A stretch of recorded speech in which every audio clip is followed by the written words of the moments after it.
Okay, guys.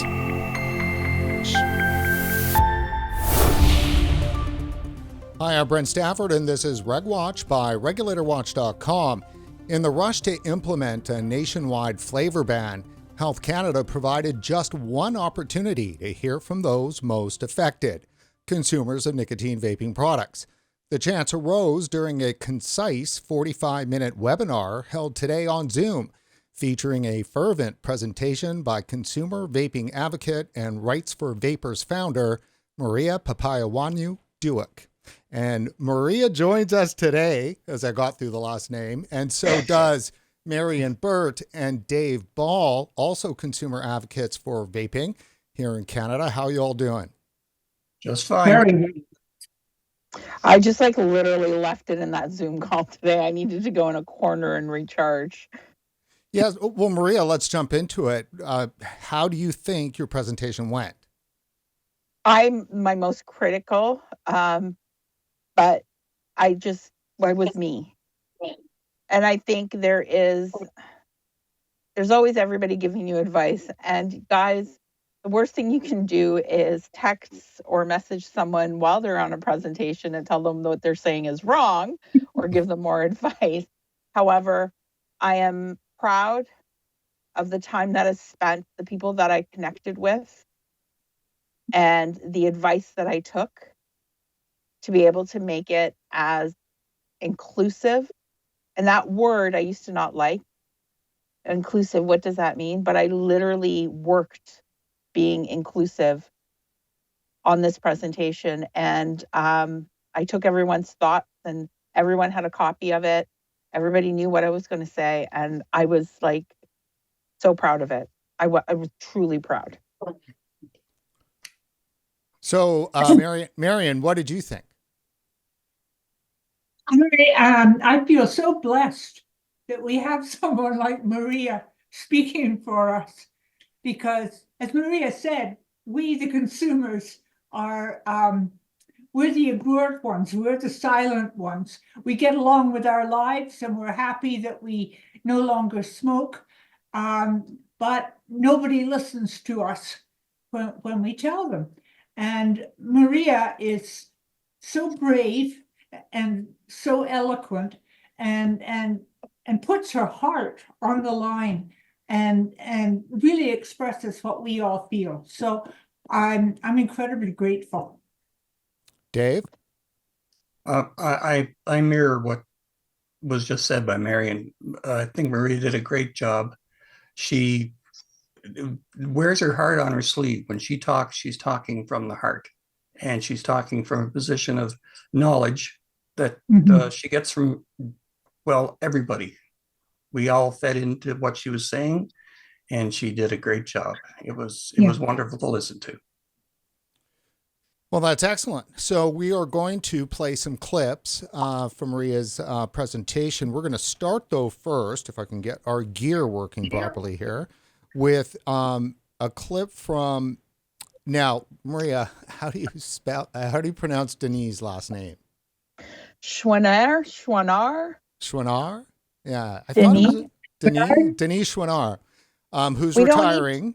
Who's retiring in May. That's right. He's a director at Health Canada and for a long time. Yeah. So he's definitely he's a classic director. I do have to say that I'm thinking of throwing him a retirement party on behalf of Canadians who vape and smoke. I'll keep you all updated on that. So let's take a listen then to this first clip that we've got. And then after that, we're going to use a new system where we're going to be able to jump word from word using artificial intelligence and transcription tracking, blah, blah, blah. So hold on one second here. Okay. All right. I'll just indicate why we're having this meeting today and why now. We have been asked to prepare for Minister Sachs, so the Minister of Mental Health and Addictions, and also Associate Minister of Health, a regulator package on flavored vaping products for the spring.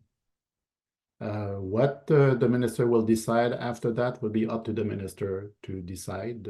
We only prepare the package and the minister will then decide. We've been asked also to go back to the main stakeholders who had expressed views 2.5 years ago in June 2021 on the proposal and validate if those views are still the same or if there are new ones.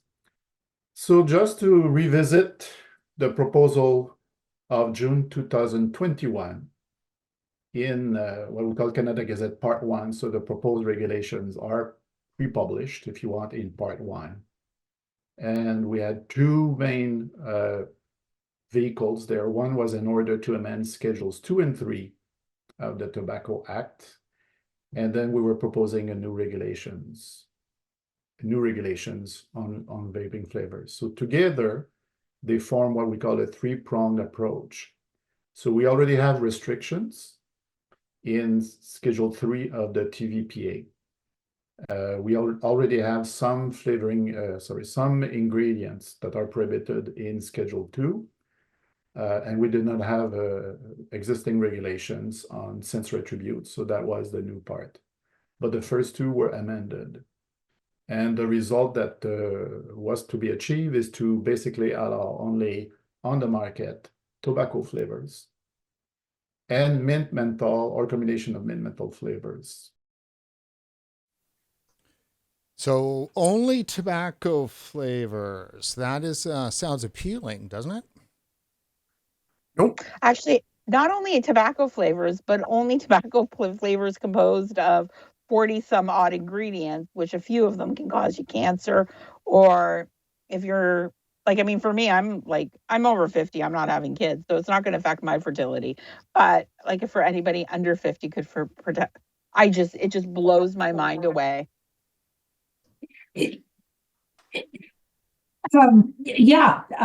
Making any flavor, I mean, reducing the variety of flavors is just ridiculous to start with, but narrowing it to such an extent and to make it unpalatable even to smokers is totally insane. I don't know who put these proposals together. Somebody with no foot in reality at all. I think someone yeah, no, for me, it was like, did someone create a do not use list and mix it up? No, I think when I said about the two flavors and the amount of flavorings that were allowed to be used in them, I've tried the compliant tobacco. It tastes terrible. It is not something that would entice anybody to quit smoking. And what I've said before is if you have only two flavors, there's not a vape shop or a vape juice company that would survive. Yeah. The only companies that would survive with two flavors are big tobacco companies. Yeah. And the government is handing over the entire vape industry to the big tobacco companies. Let's be clear, though. They're handing back the smoking industry to tobacco with this proposal. Yes. No one's going to want to vape those two things. And then they're handing back the smoking cessation. And I can never say that word, and I didn't say it on my presentation today, but they're handing over smoking cessation back to pharma, and everything is copacetic. Is that what we're doing? And then all of a sudden, they're going to be shocked that a group of people who created this industry, and I don't know how many times I have to say it, vaping was created by people who smoke for people who smoke. Full stop. Nothing. Tobacco came in 2018. They rode our fucking coattails. They don't know the history. They don't realize anymore that in Canada, the vaping industry was small companies. It was people who stopped smoking by switching to vaping and started to become the juice manufacturers, the vape stores. They were the ones who started it. It wasn't until the government stepped in and started all the propaganda about kids and the fears of gateway effect. It wasn't until then, and they legalized it, and they opened the door to big tobacco and their products. So they created this. They were the ones, and the I call them the crass five, the NGOs. They were the ones. They were the ones who publicized all the bubblegum flavor, the popcorn, the or candy corn or whatever. And they were talking about those as examples long after the TVPA made made flavor names like that illegal. But they're still coming out with them. They're still lying. They're still lying. Brent, do you even want to be part of this conversation? Because the three of us are good over here. Oh, I'm fully all good with you guys going along. Thank you for the moment. Then I would like to play the first clip of you presenting on behalf of the Canadian vaping industry. They were pretty good to call out that they've had meetings with CVA and with VITA. I think with the C-Store Association and with the nonprofit public health groups. The classic five. I'm not, until you start saying it though, I'm not going to start using that. It's only after we're done. I've got choice words about those groups and none of them I could say on air. How dare they? How dare they? But on that note, here's the first clip. Thank you very much, Mr. Schwenar. And I have more to add. I don't have a PowerPoint, but I will begin with my words. We still stand behind many of those comments and much more confident behind them. My name is Maria Papaioannoy-Duic. I'm the spokesperson for Rights for Vapers. First, thank you for including us, our movement, in this process. I would like for it to be noted that this is not a fully inclusive process, as over 20,000 individual submissions were made opposing flavor bans in 2021, and not a single private person who vapes or an allied individual who supports access to vaping products, flavors for vaping products, has been asked or invited to give their updated feedback. These are the most important voices for this discussion, not anti-tobacco and anti-vaping lobbyists who have no experience with smoking, vaping, or our cessation. I feel the tremendous pressure to speak on behalf of all Canadians who currently vape and who are concerned about continued access to the product that has saved their lives, and for the 5 million Canadians who still smoke. Rights for Vapers is a movement. Our goal is to educate and empower Canadians who smoke and vape, to help them engage confidently with government and officials, to share their stories and speak up and out about how vaping has helped them stop smoking, to help shape fair and equitable regulations. Our goal is to... So we'll play more in a sec. I'd like to just stop and get everybody a chance to just kind of start to weigh in on Maria's tone. I mean, it was strong, definitely strong, but you know, it's not like you were smacking him around yet. Did I ever smack anybody around? I was just being honest. Well, I think you got a shot or two in there, but I'm not gonna bury or let that out right at the moment. So, okay. You guys, so now that we get into this a little bit, share with me a little bit more about what you thought about the presentation. I just want to say one thing. In fairness, I believe, Dave and I are members of a small group of Canadian consumers, and we were asked to form, I can't read it, I haven't got my glasses on, the Vapers for Smoke-Free Canada. It was Sonia Johnson from Health Canada. She's the Director General of Tobacco and Vaping Control. And a couple of years ago, she asked us to form this informal group. We're not an official body, but we do meet by Zoom occasionally, and she asks us questions and we tell her our concerns. And we did have a meeting about a week ago in which we kind of blasted her because of this. We told her how we felt about this revived, resurrected, exhumed flavor ban. So she got some input, but it was not official, such as this was. Well, It should have been. Like, I'll be honest, it should have been. And when everybody found out about this, like, you know, I read the emails, I read the hurt, and I felt the same way. Why is Marion not invited? Why is Janine not invited? Why is Dave not invited? Yeah, And exactly. I can't give up an opportunity to speak, but what I can do is create it inclusive as possible by acknowledging the fact that I needed to tell them that this is not the only voice, and it is a big responsibility because they're asking, you know, they had they had 5 people representing NGOs, they had 2 people representing vape shops, and the largest group of people who would be the most affected by these regulations had a movement come in, which says a lot for what we've done as Rights for Vapers and the value and respect, and I will never give that up. But the reason this happens is because we do listen to consumers. That's right, Maria. And that's why I like the start of your presentation there, because you made it very clear that the people who are most involved are being given the least amount of hearing. You know, as always, you know, we're being ignored. I don't understand what's going on here. I don't know if this is kind of like a trial balloon to see how far they can go. I mean, I sent Sonia an email when I read it and told her that we were absolutely gobsmacked, because that was the only word. You know. So what's astonishing here, and this goes, like, I'll take us back to 2016 with RegWatch as our first interview with the Tobacco Control Directorate.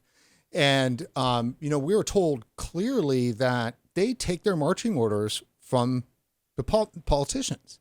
And I was flummoxed about that because, like, aren't you, like Health Canada, aren't you supposed to be representing science? And aren't you at least supposed to be pushing back when the politicians go all wonky? And the answer to that was, well, they give us our marching orders.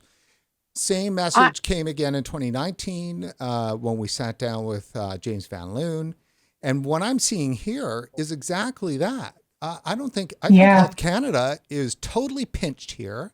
This is completely a political move by a party who's staring down an election soon where it's going to get devastated. I mean, at least if you believe liberal voters and how they're responding in polls and other surveys, the fact of the matter is that they're flailing about.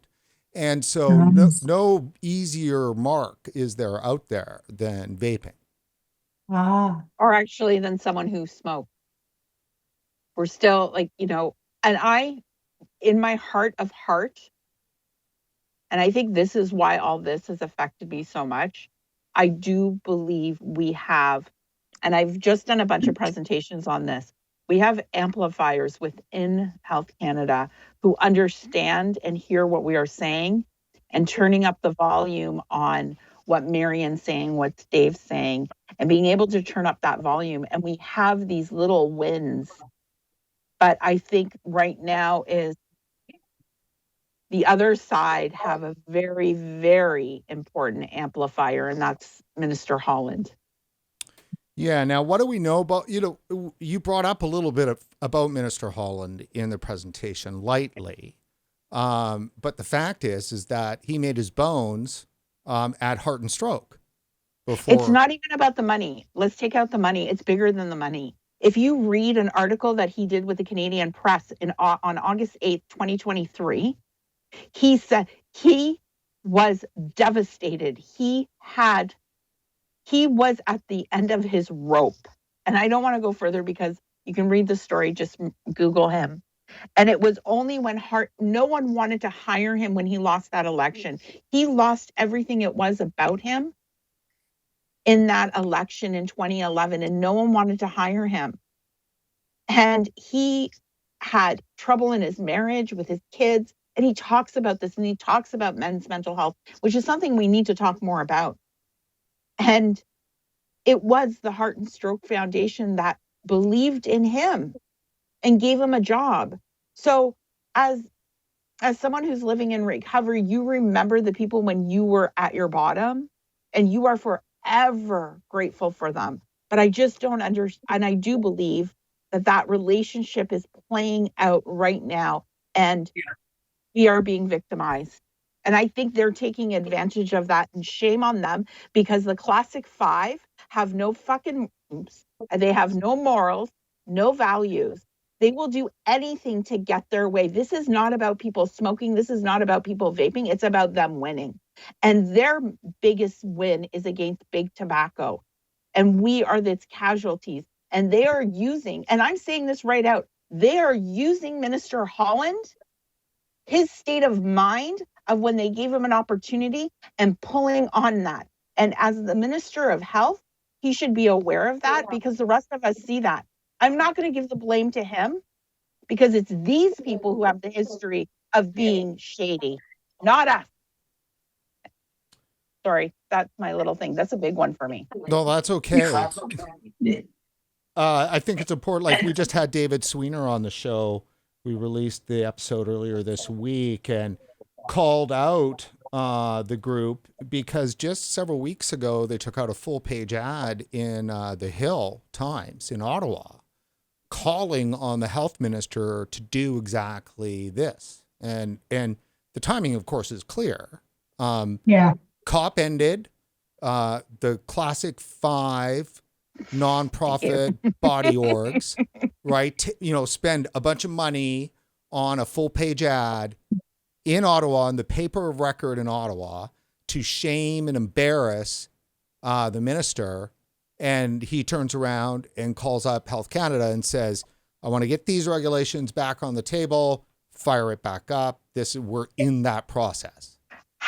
Okay, first of all, can we just make a point, is that they weren't even creative enough to create their own ad. They actually plagiarized the same marketing from COP where the kids did. They actually stole a bunch of kids' COPs ideas from COP FCT, because they used the big hook angle, and they plagiarized it. Like, these poor kids, they worked so hard, and now these mean people are taking it to play upon a man's mental health, like, to take advantage of it. Like, they have no scruples, no morals, no values. They will do whatever it takes. And this, at this point, has nothing to do with vaping, has nothing to do with smoking. They want big tobacco. They have been fighting to force the government to give to take money from big tobacco to give to them to run their organizations. If anybody has reason to want cigarette sales to stay consistent, it is the classic five. And how many lobbyists you mentioned, Maria, you examined how many visits lobbyists from the five were active in Ottawa over the last goodness. I had a stack this big that I printed off for the last 6 months of lobbying from just the Cancer Society. And the only reason I went down that rabbit hole was because they visited my MP, Philip Lawrence. And I thought, oh my goodness, what are they talking to him about? Probably vaping. Again, my ego. I thought, the only reason that they're just out to get me. But I mean, it was for other reasons. However, I have a great member of parliament who will talk to me, but they've spent hours and hours and millions of dollars, and they want more money from big tobacco to be able to continue this. So who benefits if people go back to smoking? And God damn it, I will buy my stuff from China again before I give a cigarette company another dollar to be able to give it to them. And I'll think twice about buying daffodils in the next campaign. Like, really, my dad just got diagnosed with cancer this year. And you know what? It took us so long to get that diagnosis. He almost died because everybody focused that he smoked in 1985. Hey, yeah, classic five, work on deprogramming people with your negative stigmatization about people who smoke. Because if they just took that, whatever, that ultrasound machine and went from his lungs and moved up to his neck, they would have saw that golf-sized tumor suffocating him 10 days earlier. Anyway, sorry, guys. I'm just like, Well, those you know people what bothers me? Go You know ahead, what Mar. bothers me is those groups, they rely on hundreds of thousands of volunteers, and they provide really great services to people who are suffering from various diseases. And yes, the guys at the top, the bean counters and the politicians at the top, they are betraying every one of those volunteers who dedicate hours and hours of time. And I wish those volunteers were aware of what's happening. oh, like the volunteer that came out here to make that presentation back in like 2016. Radon. I live in the area where radon happens. They literally did a presentation on radon. They started talking about radon, then in the middle started talking about electronic cigarettes, and then started talking about radon again. And every newspaper in the area wrote that electronic cigarettes produce radon. I actually emailed, Oh, I got a meeting with the Cancer Society because I was so mad. Again, I will pick up the phone. And I just said, they're like, but that's not what our presentation was supposed to say. I said, look, you're either stupid or you're very smart. Let's just pretend you're very smart, because every single media story said electronic cigarettes produce radon. Are you that dumb to put an electronic cigarette presentation and sandwiched in between a radon presentation and expect a different result? They are smart, and the people, and I felt bad for this woman because I had to go after the volunteer and have to explain to council that e-cigarettes do not produce radon.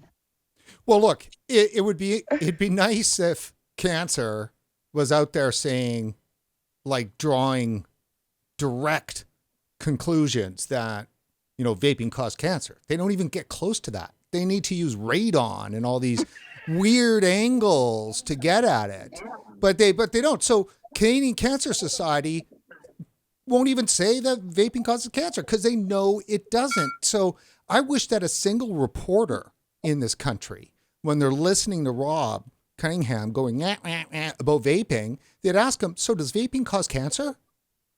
And put that on the air. I'd like to see CBC, CTV, Global. I'd like to see all of them ask Rob Cunningham, does vaping cause cancer? yeah. And put the answer on the air. That's not going to Haven't happen. seen it. Well, it's my challenge to every single reporter out there. You are a lesser professional if you don't ask Canadian Cancer Society when they're advocating against vaping, does it cause cancer? All right, so we got another. Okay, sorry. We have another. No, it's all good, guys. It's all good. We're loosey-goosey today. It's Friday afternoon. That's why I booked it right the way that I did. So I've got a couple of good chunks of Maria here, and they're juicy. Every presentation that we have given since making our submission in 2021 has been consistent. Unfettered access to flavors matter. A flavor ban is not a magic bullet that will solve the problems that are viciously blasted through misleading headlines by what I call the classic 5 tobacco control organizations in Canada: Heart and Stroke, Cancer Society, ASH, Coalition de Tabac, and Physicians for a Smoke-Free Canada. Youth vaping rates will not go down. More adults will return to smoking, and we will have a less safe product on the market. We also remain profoundly confused by the endless focus on youth vaping and flavors, despite youth vaping rates being lower than those for cannabis and alcohol products, which coincidentally come also in a wide variety of flavors, including candy. There has been a great deal of confusion surrounding this consultation. We were shocked to receive the invitation to appear today. I've spoken to Canadians who vape from across the country over the last week, and they are worried. They thought that the file was closed. We thought that this file was closed. Actually, everyone thought this file was closed. Some of the messages that we received is I see a lot of people talk about how Flavour's got them off cigarettes, trying to sway officials. I don't think the government really cares about those personal stories.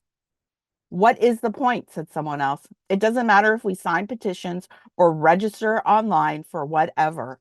No one seems to care. I continue to have faith because Health Canada has come a long way in accepting vaping as a tool for tobacco harm reduction. From Health Canada arranged for several of us from our little group to have a round table with Carolyn Bennett, who was the Minister of Health and Addictions at that time. And I think there were 5 of us there.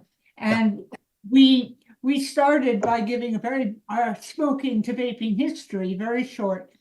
And Carolyn Bennett through the meeting said she was so surprised by our narratives, and she said she would love to see us on the national because it profoundly shook her, you know. And so Health Canada said, well, we're going to try that. And so so they hired some AB team, and we had to fill in all kinds of forms, and then they were going to create videos of us, and then it was videos of all the different ways of smoking cessation. And then most of us didn't hear from the people. One did and had about 3 interviews, and then was told, oh, she was not part of the group. And then videos did appear on the Health Canada website. One for Nicorette, one for gum, one for Champix, but not one for vaping. So I suspect that this whole project was blocked at some point by somebody, because to publish that would really take a step forward in accepting vaping, as you know, as a route away from cigarettes. So you know, I don't know who it was, but we were almost there. We were. I even got my hair cut for that, you know. Yeah. Marion colored her hair jet black just for the event. Didn't you? Yeah, I always do. I like to look neat. Yeah. I took care of my hair too.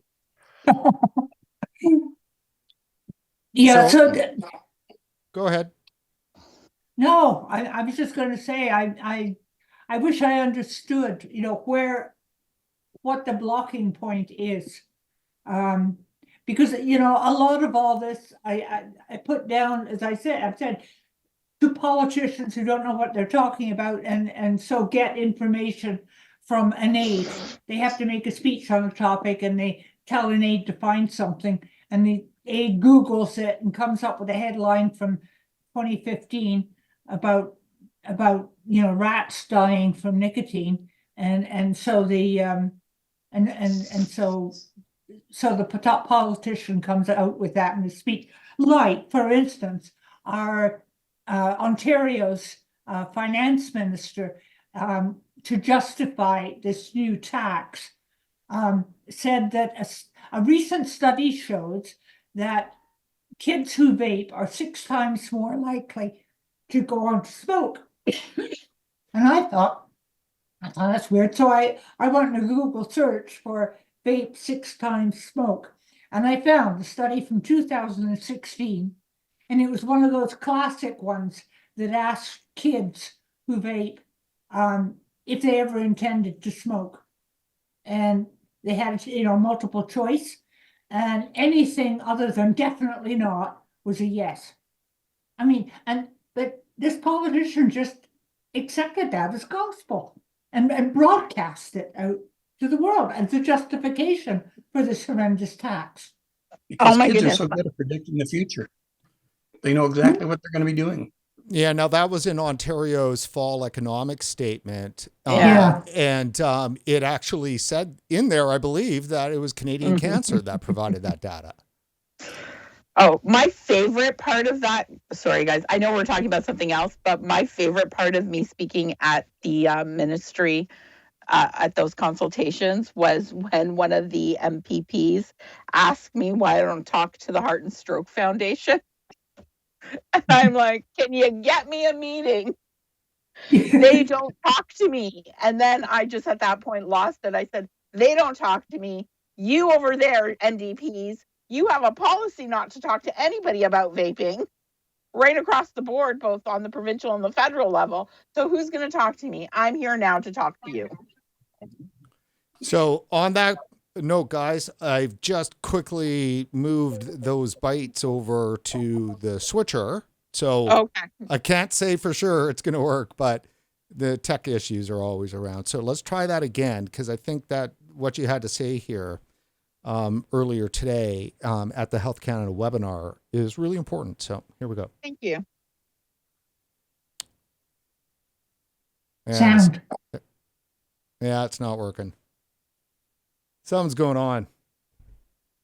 All Well, right. we can read the transcript. We can just. No, yeah, that's okay. I won't try to do it anymore. That's Okay. That's the last try, the last kick at the cat. So yeah, my editing gear crashed 4 times this morning from between when I finished grabbing the webinar. So it could be numerous things. So I think we should just bin it and just move on. So I agree. So on that note, I mean, so a couple of things that you were making, points that you were making that I wanted to make sure we hit. We've done the classic 5. The other one that was really important was your comments that you made about your disappointment with Health Canada and the fact that they didn't stand up for THR at COP10, which was the Conference of the Parties, part of our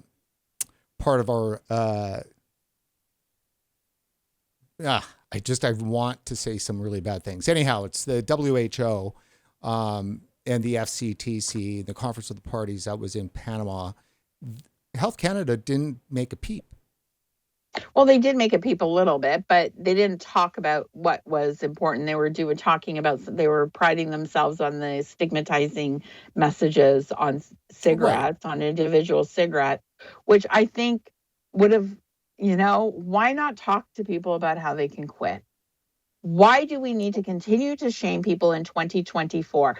And I'll be honest with you, I thought that was just a way for Bennett to get Rob to shut up. I mean, for you guys, Carolyn Bennett, the Minister of Mental Health and Addictions at the time who passed that, I thought it was sort of like a little gift to Rob Cunningham, who is from Cancer Society, because I believe he's been trying to have this, like, when you do your research on these people, you see what they advocate for. This has been his dream for years, for people to smoke cigarettes and feel shame. And he got his wish. And I think it kind of backfired on him. However, that was one of the main things they talked about. And I don't understand, because the Health Canada that we see and then that we hear about currently is not the same that when the regulations come out. So, Brent, it's true. It's based on what the politicians want. And currently the Liberal politicians want to shame people who smoke. And they're comfortable with that. I mean, those warnings like may cause impotency. Why didn't you just write, we'll make your dick limp? Like, why not just get to the point?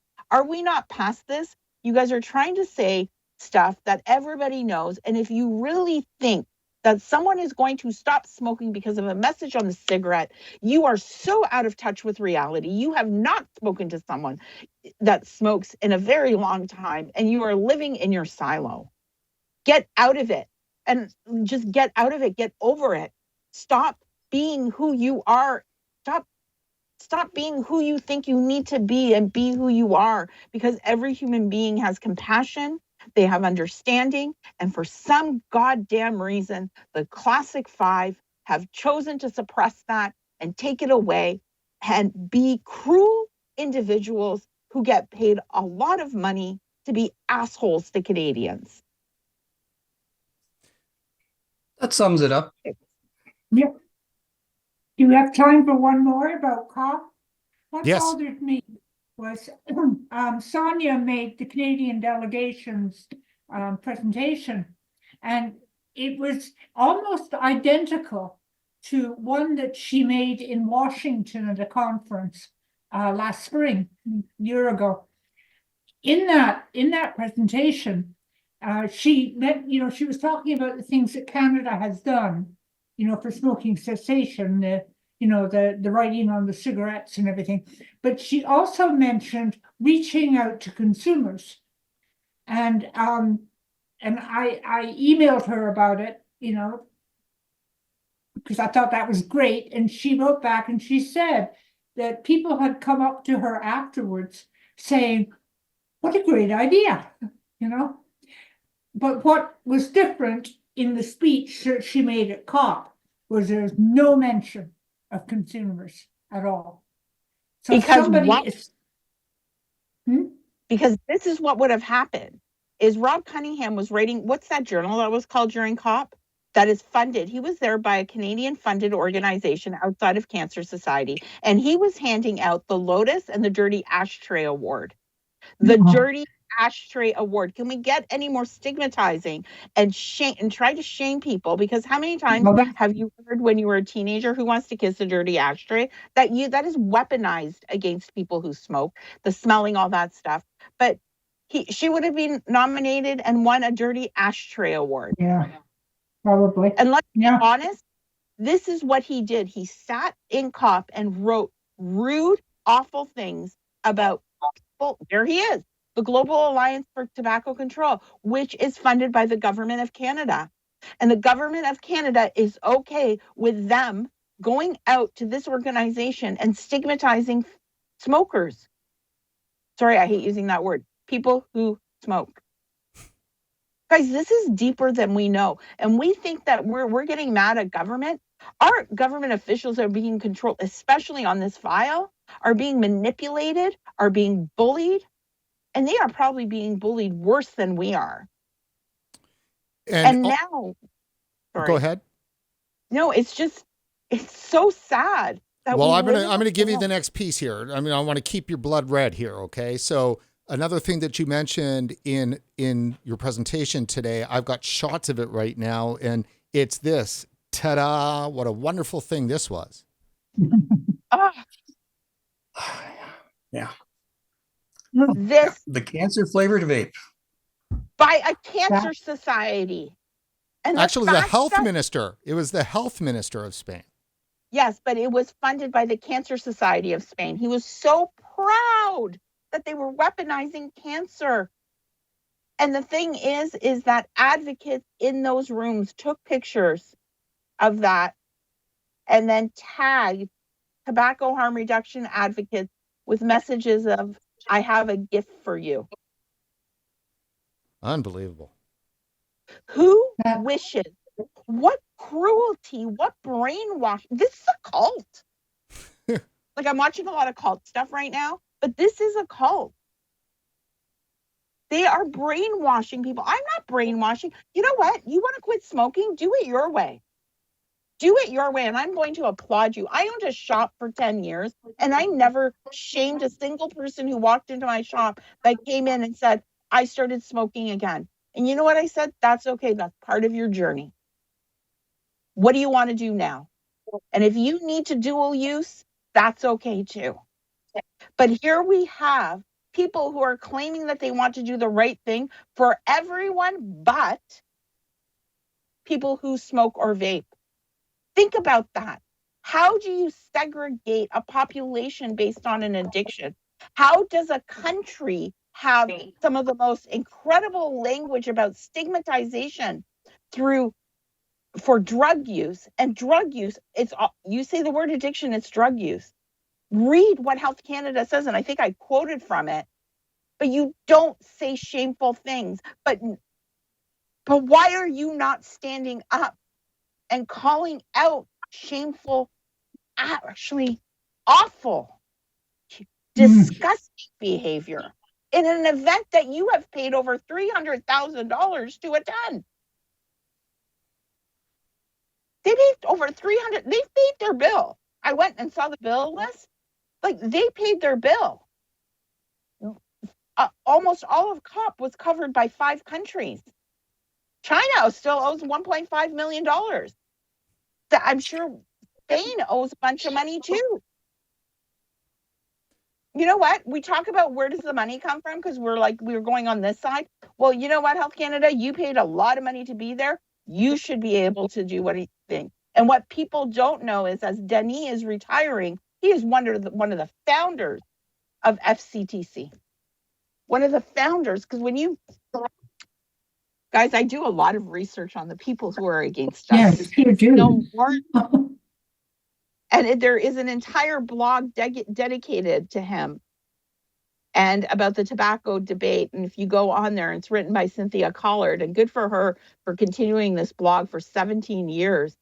And she praises and loves and gushes. I thought they were dating when I read what she wrote about him.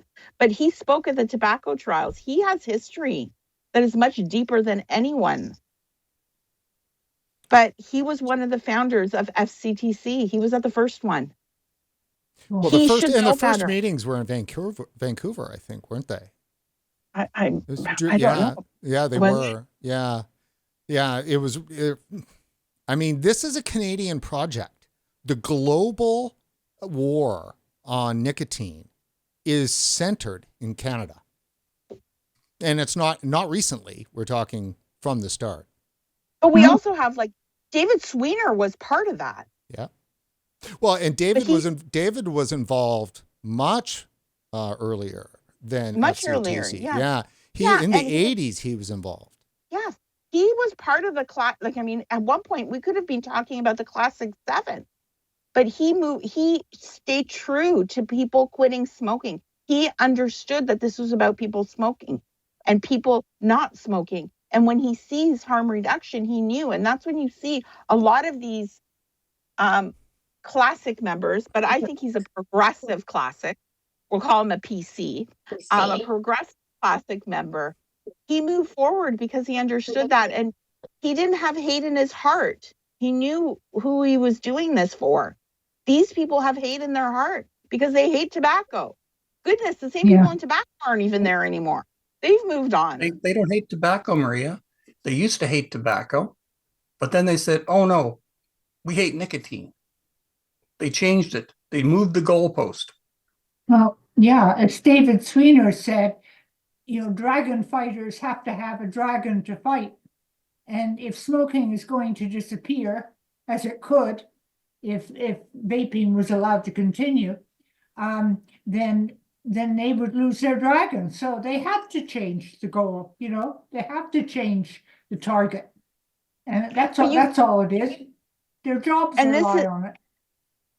And sadly, the funny thing is, and this is the part that I think that really bothers them the most, that they've never come up against a Dave, a Marion, or a Maria. They're used to people in suits, and they're easy target. People who smoked, they were easy to be able to pick them off. But now you have people like us who don't understand the rules. There was no PowerPoint in my presentation. I've never spoken in a way that wasn't authentic to who I was. I don't need to wear a suit. And I'll never forget the first time I went into a meeting when I was a board member of CVA, and there was who was that guy that was there? The guy. What was his name again? Mark Keeley. Sorry, I'm going to say this is the thing, is that I went into a meeting to stop vape because they wanted to stop vaping in Ontario. And when we got out of that meeting, the three gentlemen that I was in there with, and Mark Keeley, they told me, you were too emotional. And then I walked away because no one tells me how to speak. So, okay, I want to make sure that we stay focused here because obviously, sorry. I mean, I've got 9 years of coverage, so there's a lot to talk about. So, all right. So for those that are watching or see this, rebroadcast out on Facebook and YouTube and stuff, which will do that. I want to let everybody know that the entire Health Canada webinar that Maria, it was basically Maria's presentation. That was the whole thing. But there's some stuff that's worth seeing if you haven't had a chance to listen to Sonia Johnson or Denis. You'll be able to get a chance to hear that. We'll also be releasing just your part of the presentation. I'll share, you can have that to push that around. So I'll probably isolate that out too as well on our site. So that'll be up here shortly, either by the end of tonight or first thing for tomorrow. So it's important to know that you can watch the entire thing, see that on RegWatch, on our website, or on YouTube, or on Twitter, X. It'll be there. So let me ask you guys kind of a wrap-up question, which I know is not really a wrap-up, but let me say first is that by attacking flavors, they devastate the industry. And if they kill the industry, they remove a lot of the ability for this industry and individual consumers and so forth to actually fight effectively. If we were not able to win this thing with a vibrant industry across all provinces, and now we're hobbled with the loss of Quebec, huge taxes, the media is not on our side. If they do a nationwide flavor ban, it destroys the industry, period. And that, I think, is the real value for the Classic 5, because it removes the ability for really a fight to have happen. Now, could be 40 years from now, but it'll be an industry that has to restart in the ashes of a black market. It's just a nightmare. So let me ask you, is this going to happen, this flavor ban? Hopefully not on RegWatch. You know what, guys? If we keep doing what we're doing, if we keep thinking, well, they taxed, they're not going to do a flavor ban, that's not right. Because that is the worst thinking, because the Ministry of Finance and the Ministry of Health don't talk. We have our tax. We have nothing left to trade off. We've traded it all off. We've traded nicotine strengths off. We've traded it all off. If we do not speak up collectively, if not every shop believes and hopes for their customers and remembers why they opened that shop, if we don't all stand up together and work collectively, we need to use our shops as newspaper stands. Have the information there. Let people know that this is happening. Here's what you can do. And, at one point during my advocacy, people were like, well, we don't want you to keep their emails. I don't need someone's emails. I'm not opening up some kind of world global distribution. Let your customers know the information that what's going on. We're going to get a website up. But right now, email Minister Sack, let them know, even if it don't touch my flavors. We are getting a website up. We're trying to figure out how to get postcards out, because those seem to be effective. The consumers need to know that their voice matters, and it is the consumer's voice that needs to populate both Minister Holland and Minister Sack's offices. And that could be with phone calls, but emails and those postcards are so effective. So we're going to figure it out, but be there, because we can buy our vapes anywhere, but we can't get community anywhere. And just remember that, in the sake of trying to be like big tobacco, being professional and all fancy, you've lost the one thing that made you different from them, and that's community. So I know I'm going to get hate for this, but whatever. It's the truth. Be there for your consumers, empower them. So, because we are going to get a flavor ban if we don't stand up. Well, this thing is a mad dash to a flavor ban. There's no doubt. Let me just point out that the one thing that I've not seen yet tried, it's the logical extension to "we vape, we vote." Okay, that's okay as a message, but the real message is flavor ban, we won't vote for you. Yes. And politicians. That's very, yeah. Yeah. If they got thousands and thousands of calls and direct messages that said, we've had it. I voted Liberal all my life, but I'm not going to vote Liberal again You hypocrites. You make Here's- cannabis legal. Yeah, It's filled with that's the tons. thing. That's the thing, because one of the effects of all the TVPA and all the changes that have happened since 2018 is that sense of community among vapers and the communication between vapers. You know, I would go into a vape shop and I'd sit down at the sampling table and I would have a chat with people, and the owner would come over and we'd talk. And there was a lot of communication between vapers, but then we got all the regulations and you can't vape in stores, and the windows are going to be blocked off. And so consumers are now isolated. We used to have juice jams where all the juice manufacturers would get together and vapers would come and meet them and we'd talk, and it was a social thing and it was wonderful. But that's all stopped. The whole social part of it has stopped. So yeah, somehow we've got to find a way of, marshaling the troops, the consumers. And yes, that has to be, Maria's right, it has to be the vape stores. When the first proposal for a flavor ban came out, I started mixing my own e-liquid, and I did it really regretfully, because I feel I owe so much to the vape store, so I feel really guilty about it. But I've started buying some on because it gives me a chance to talk to them and tell them that vaping needs their support and needs their commitment and needs their imagination and their effort. So I'll continue that. Just be a place of information. Just be sorry, Dave, I talk a lot. We already know that about me. I'm giving you the floor now. Last word for you, Dave. Well, one of the things that gets me is a lot of the vape shops have become glorified convenience stores. People walk in, they get their stuff, they walk out. And especially now with bans on open systems, we have the childproof container bans and all that stuff. So people aren't doing a lot of the stuff that built the industry. And the vape shops, as much as they want to make money, are getting in the products that they think customers want. They want something quick and convenient. So they're not talking to people as much as they did. They can't say, well, you can start at this level of nicotine and work your way down, because you can't. With disposables or prepackaged pods, you got a choice: high nicotine or no nicotine. Yeah. There's no way to graduate yourself down.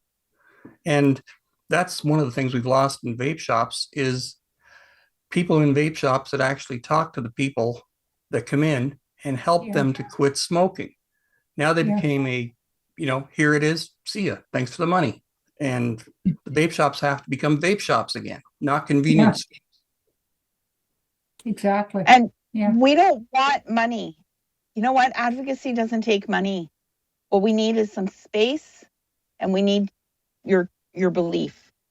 Don't minimize this. Be honest, be truthful. This is going to happen. Sonia, at the end of her presentation, made it very clear exactly that this was sent. Trust me, I tried to figure out every legal loophole. I called the Library of Parliament to ask them if they ever heard of this. Then I spoke to this wonderful woman at the Canada Gazette. Usually it's only a year between CG1 and CG2. This is an anomaly. This length of time is an anomaly. So there is something bigger than us, however, bigger than us pushing. But what we do have is 1.8 million Canadians who vape. And if we can get to a third of them, we're changing. We're moving this election. We're changing the course of this government. And we're changing things. But you have to believe in yourself. Well, you also need some government official, some party, to actually stand up and say that they're for flavors, because we don't have any of those right now. I think all that's really nice, guys, but you got to somehow get the message across to the politicians that they won't get reelected. How do you do that? I don't know. It's the only thing that they respond to. They respond to moral panics only because they believe that their response will get them reelected. Thank you.